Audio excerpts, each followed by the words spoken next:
Pemerintahan Prabowo Subianto berencana untuk melakukan revisi atau penulisan ulang sejarah Indonesia. Menteri Kebudayaan Fadlizon mengungkapkan penulisan ulang sejarah Indonesia yang sempat diungkapkannya beberapa waktu lalu saat ini masih dalam tahap awal. Sekarang ini masih dalam tahap awal, update temuan-temuan baru mulai prasejarah sampai yang kontemporer gitu, tentu dengan penguatan-penguatan. Menteri Kebudayaan Fadlizon dikutip Selasa 29 April 2025. Penulisan ulang sejarah nasional Indonesia ini akan melibatkan para sejarawan yang dihimpun dari seluruh Indonesia termasuk dari perguruan tinggi. Dengan demikian, masing-masing era sejarah akan memiliki tim sendiri dan disusun per buku. Tim tersebut disusun berdasarkan ahlinya. Fadli mengatakan pemerintah telah menyiapkan anggaran untuk melakukan kajian dan penulisan. Adapun penerbitan buku sejarah akan menggunakan skema public-private partnership.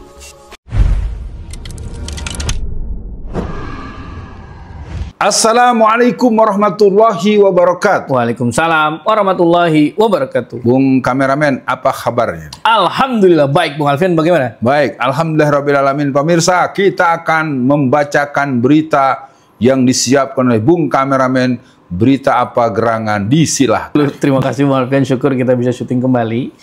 Jadi beritanya dari kabar.com, judulnya adalah Fadlizon belak-belakan soal revisi sejarah RI dan gelar pahlawan untuk Soeharto. Saya bacakan sedikit, Bung Alfian. Menteri Kebudayaan Fadlizon memastikan penulisan ulang sejarah Indonesia tidak berkaitan dengan pemberian gelar pahlawan nasional kepada Soeharto. Fadli mengatakan penulisan ulang sejarah dan pemberian gelar pahlawan nasional tersebut merupakan dua hal yang berbeda dan ditangani oleh kementerian yang berbeda pula. Kendati demikian, Fadlizon tetap berpandangan Soeharto sudah layak mendapatkan gelar pahlawan nasional mengingat jasanya dulu sewaktu peristiwa Super Semar. Pada saat itu, kata dia, Soekarno memberikan perintah ke Soeharto, kala itu berpangkat Letnan Jenderal, mengambil semua tindakan yang diperlukan untuk mengembalikan keamanan dan ketertiban pasca peristiwa G30 SPKI. Nah, Bung Alfian, mungkin ide awalnya sudah tertangkap. Respon awal Bung Alfian bagaimana? Karena ini sudah banyak penolakan dari kaum kiri. Silakan Bung Alfian. Ya, buat Bung Fadlizon, buat Bang Fadlizon, saya dukung, saya ada di belakang Anda karena saya kenal Anda. Mudah-mudahan Bung Fadlizon juga nanti bisa ada kesempatan saya bisa melaporkan beberapa temuan selama kurang lebih kita belum bertemu hampir 6 tahun ini. Kita belum bertemu, mudah-mudahan nanti ada kesempatan kita bisa membahas beberapa hal. Respon awal saya yang pertama, sejarah itu diciptakan oleh para pejuang. Pencipta sejarah adalah para pejuang, para pelaku dan penginisiasi orang-orang seperti Pak Said Didu, orang seperti Pak Khalid, orang seperti Pak Roy Suryo, orang itu adalah para pelaku-pelaku pembuat sejarah. Dan itu juga mungkin dalam bentuk, dalam perspektif lain, mungkin sama bernilainya itu Pak Habib Rizik dan juga seorang Alfian Tanjung dalam peran-peran yang pernah diambilnya. Yang kedua, penulisan sejarah itu dibuat oleh penguasa. Itu mungkin penting dipahami oleh masyarakat. Jadi jangan salahkan kalau ada berita-berita. Contohnya di masa Jokowi kemarin nggak mungkin akan dibilang ada presiden pembohong, ada yang nggak mungkin ikan ijazah palsu, nggak mungkin. Justru nanti ini akan tertuliskan di saat buku sejarah ini dibuat. Dan buat Bang Fadlizon, ada Alfian Tanjung yang ada di samping Anda, di belakang Anda, di depan Anda, untuk menjadikan bahwa penulis sejarah dengan mempertegas di antara sejarah tentang kejahatan PKI sebagai dalang dan pelaku dari pemberontakan yang mereka lakukan berkali-kali. Yang terakhir, kita perlu memikirkan agenda sejarah negeri ini, agenda sejarah bangsa ini, agenda sejarah masyarakat Indonesia yang mayoritas Muslim, agenda sejarah umat Islam Indonesia. Saya mengambil posisi sebagai orang yang menekuni gerakan pendidikan politik Islam, ingin mengajak seluruh kawan-kawan dari Aceh sampai Irian, dari ujung Kalimantan Utara sampai selatan Cilacap, mari kita kembalikan membangun kesadaran kolektif bahwa umat Islam mayoritas yang juga punya hak politik untuk otoritas politik. Itu sebagai respon awal, Bung kameramen. Ya, Bung Alfian, yang tersebut oleh Fadlizon memang ada dua tokoh yang mengantri jadi pahlawan, Bung Alfian. Pertama Soeharto, yang kedua Gus Dur. Nah ini yang saya khawatirkan agar mendapat dukungan Soeharto menjadi pahlawan dibawa juga Gus Dur. Jadi saya khawatirnya di situ, Bu Alfian. Karena menurut saya Gus Dur sangat tidak layak, Bu Alfian, untuk disebut sebagai pahlawan. Nah tapi Bu Alfian, bagaimana respon Bu Alfian tentang dikhawatirkan, Bu Alfian, penulisan sejarah ini menguntungkan satu pihak gitu? Maksudnya mungkin kita setuju, Bu Alfian, misalkan pelurusan bahwa PKI dalang dan pelaku. Tapi kan kita khawatir, Bu Alfian, ya ada hal-hal yang tadi Bu Alfian sampaikan ketika penguasa yang menulis akhirnya yang jelek-jeleknya kira-kira gitu. Yang jelek-jeleknya untuk beliau dihilangkan gitu kira-kira. Nah mungkin saya bacakan dulu, Bu Alfian. Ada 5 poin alasan aksi menolak penulisan ulang sejarah nasional. Aksi menilai hal ini sebagai proyek masif rekayasa masa lalu yang menempatkan negara sebagai pemegang kebenaran tunggal sejarah nasional. Nah, yang pertama, Bu Alfian, dikhawatirkan menjadi rekayasa narasi masa lalu, Bu Alfian. Yang kedua, alat legitimasi kekuasaan politik. Yang ketiga, ancaman totalitarianisme historis. Yang keempat, pengkhianatan terhadap kerakyatan. Dan yang kelima, ancaman penggelapan sejarah. Jadi mungkin di sesi tengah ini, bagaimana Bu Alfian agar kita bisa memposisikan, oke, hal-hal yang baik kita setuju, tapi juga jangan dong akhirnya, ya kira-kira gitu ya Bu Alfian. Rekayasa masa lalu, legitimasi, totalitarisme, pengkhianatan, penggelapan gitu ya. Ancaman penggelapan sejarah. Nah, ini siapa yang menginisiasi, Bu? Ada lembaga atau orang? Itu namanya aksi tadi, sebentar saya bacakan Bu Alfian. Aliansi Keterbukaan Sejarah Indonesia atau AKSI menolak dengan tegas proyek penulisan ulang sejarah Indonesia yang tengah digarap pemerintah. Mereka menilai proyek tersebut sebagai bentuk rekayasa narasi masa lalu oleh negara. Dalam rapat dengar pendapat umum bersama Komisi 10 DPR pada Senin 19 Mei 2025, aksi ini berarti nama aliansi ya, menyuarakan kritik terhadap proyek sejarah resmi yang diinisiasi Kementerian Kebudayaan. Ketua aksi Marzuki Darusman membacakan manifesto penolakan yang menekankan bahaya tafsir tunggal terhadap sejarah Indonesia.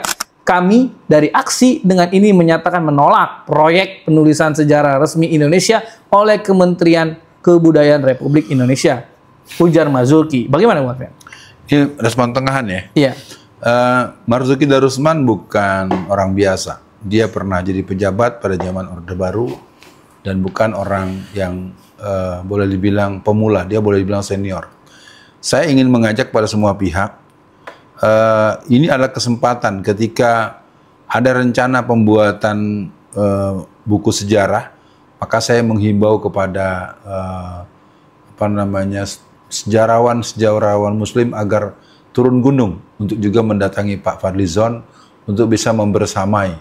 Saya pikir ini jadi penting karena ketika pembuatan sejarah dilakukan dengan sedemikian rupa menimbulkan lima kekhawatiran, menurut saya juga harus ada juga pembandingnya, yaitu pihak yang menyatakan kemanfaatan dan kebutuhan pelurusan sejarah. Iya. Kita ingin menanyakan ulang, apakah seorang Kartosuwiryo itu seorang pengkhianat atau pejuang? Kita akan menanyakan ulang, PRRI itu sebetulnya perjuangan atau sebuah pemberontakan. Iya. Kita akan menanyakan presiden kita apakah tidak pernah ada yang bernama Safruddin Prawanegara. Kita akan banyak hal yang bisa kita pertanyakan dan sesungguhnya fakta sejarah menjadi catatan menarik. Yang kedua, kita punya pengetahuan tentang seorang Jenderal Sudirman. Dia adalah seorang Hizbul Waton, dia seorang pemuda Muhammadiyah yang mendapatkan perintah dari PB, dulu namanya PB bukan PP, PB Muhammadiyah untuk menjaga Indonesia jangan sampai tercaplok kembali oleh Belanda maksud saya. Nah, jadi kembali, menurut saya penolakan ini harus dilihat sebagai sebuah respon yang baik untuk dihadapi. Betul. Jadi saya menghimbau kepada Pak Fadlizon ya, Bang Fadli sebagai sahabat saya tetap menjadi sahabat Anda dengan posisi Anda hari ini. Karena saya tahu Anda berada di situasi yang sangat sulit, karena di lingkungan Anda berisi orang-orang yang memang penuh dengan semangat reinkarnasi kebangkitan komunisme PKI. Saya tahu itu dan Anda tidak mudah berada di lingkungan mereka. Nah, soal pengusulan Soeharto dan Gus Dur, menurut saya perlu ada juga pembicaraan-pembicaraan yang bersifat katakanlah memadai. Paling tidak kalau kita bilang orang itu pahlawan, kebaikan dan perbaikan apa yang dilakukan untuk negara ini?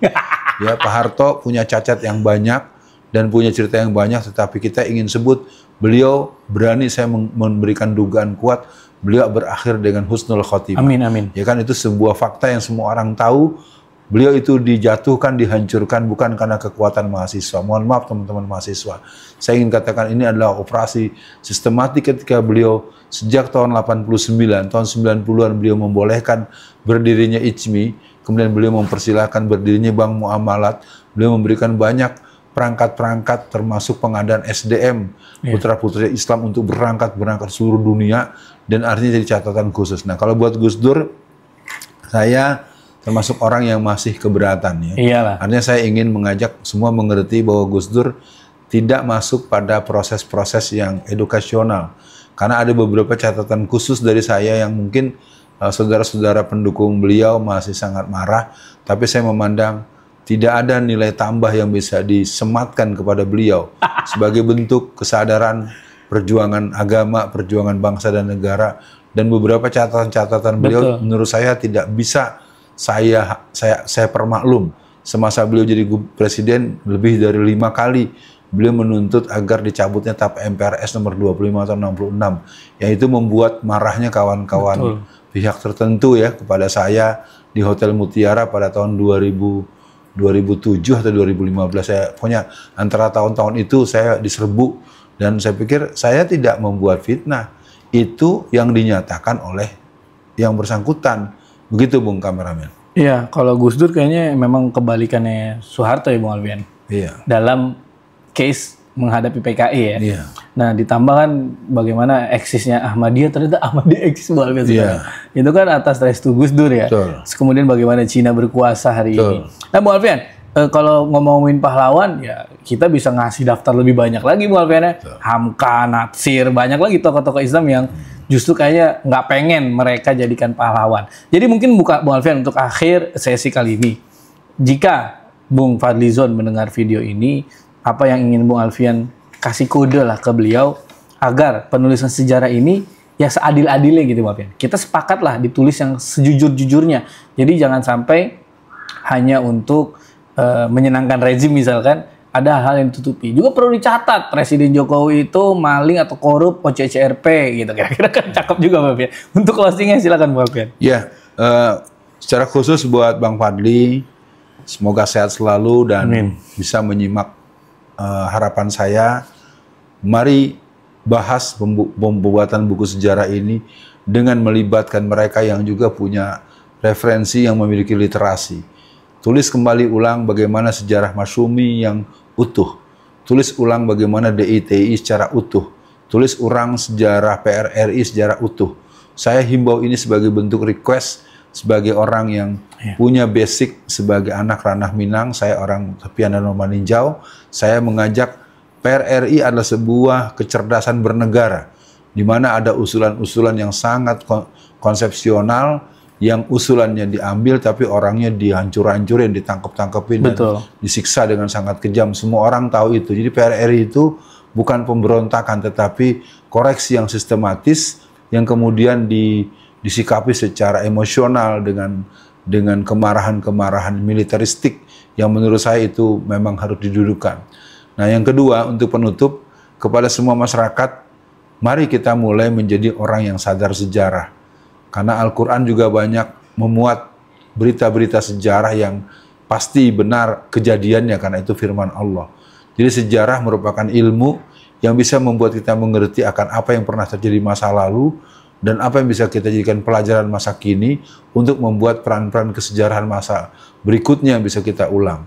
Kata kuncinya, pada seluruh generasi muda Indonesia, kepada seluruh masyarakat Islam Indonesia, mari kita sadari ada dua kekuatan sejarah yang perlu terus digemakan. Sejarah perjuangan umat Islam Indonesia, sejarah perjuangan politik umat Islam Indonesia, dan sejarah peran-peran bisnis dan konglomerasi para juragan-juragan Islam Indonesia. Ini ketiga hal ini bisa diluaskan dalam bentuk yang lain. Kata akhirnya adalah, Bang Fadlizon, dekatkan diri kepada Allah. Ada Alfian Tanjung dan ada beberapa kawan-kawan yang mungkin pernah membersamai kita dalam kita memberikan penyadaran terhadap bahaya kebangkitan PKI. Mudah-mudahan Bung Fadli masih ingat, kita harus membekali guru-guru sejarah seJakarta, kita membekali para tokoh-tokoh untuk mengantisipasi gerakan komunis PKI yang bangkit, dan sekarang orang-orang itu ada di sekitar Anda. Semoga Anda tidak lengah dan Anda juga jangan sembarangan. Kemungkinan Anda dibunuh, Anda diracun segala macam, karena mesti mereka sangat marah dengan Fadlizon yang anti PKI dan Fadlizon Ketua IKM, Ikatan Keluarga Minang. Sekian Bung Kameramen dan Bung Fadli. Assalamualaikum warahmatullahi wabarakatuh.